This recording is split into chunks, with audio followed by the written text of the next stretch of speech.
Good evening.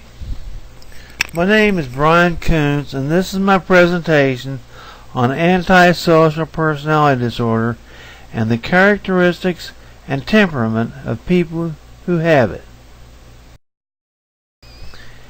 In the 1830s, this disorder was called moral insanity, but by 1900 it was called psychopathic personality or psychopathy. It could also be called sociopathy or disocial or dissocial personality disorder. Though these terms can be used informally, the term antisocial personality disorder is now used almost exclusively. It is a pattern of disregard for and violation of the rights of others that begins in childhood or early adolescence and continues into adulthood.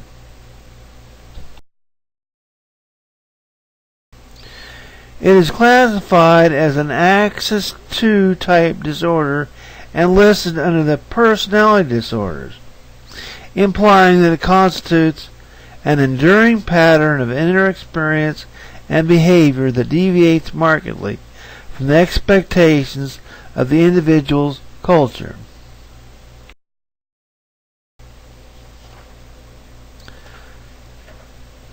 These people repeatedly perform acts that are legal, defiant to authority, and are frequently grounds for arrest. They commit crimes like assault, extortion, destruction of property, rape, burglary, and they are frequently deceitful and manipulative. Their behavior patterns are antisocial and in many cases predatory. They are decidedly different from the normal variations in human behavior.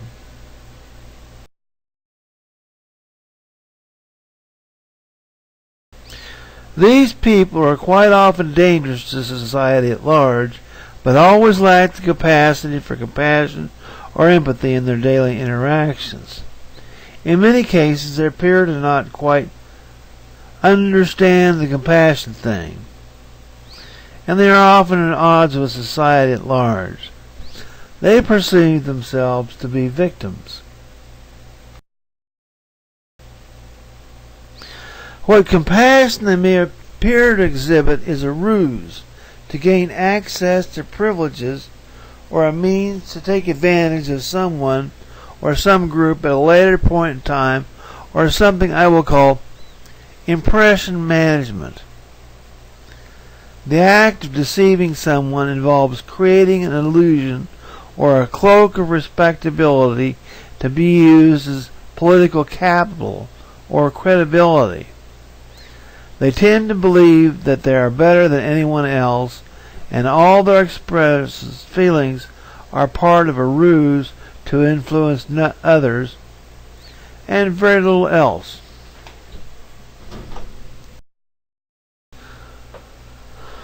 The 10 personality disorders are designated into clusters A, B, and C disorders.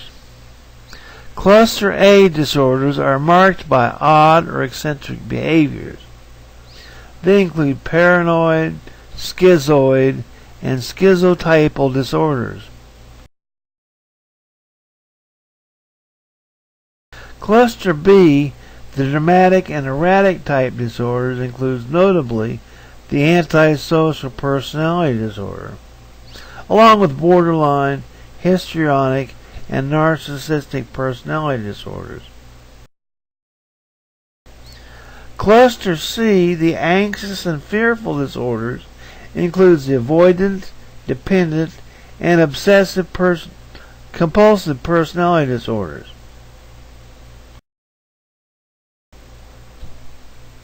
Now, this presentation will deal only with the Cluster B antisocial personality disorder and its outcomes. Antisocial behavior such as breaking laws or exhibiting disregard for the feelings or wishes of others is always preceded by the presence of a conduct disorder prior to the age of 15 years for a diagnosis of antisocial personality disorder.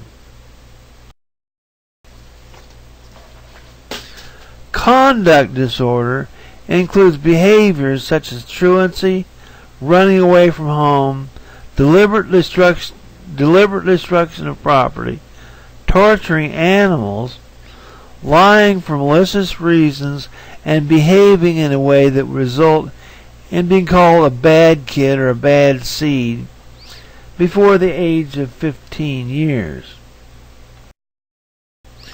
The diagnosis of oppositional defiant disorder, attention deficit hyperactivity disorder, as well as mood disorders or adjustment disorder, may appear similar in many ways to conduct disorder and may also be comorbid.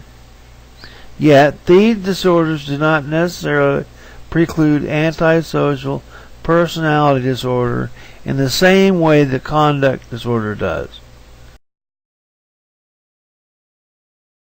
The major feature of antisocial personality disorder is a pervasive pattern of disregard for and violation of the rights of others that begins in childhood or early adulthood and continues into adulthood. These are all pictures of the Son of Sam killer who claims to have killed 6 people. Now my question is, does he look deranged? Which of these pictures could you look at and say, that is a deranged killer?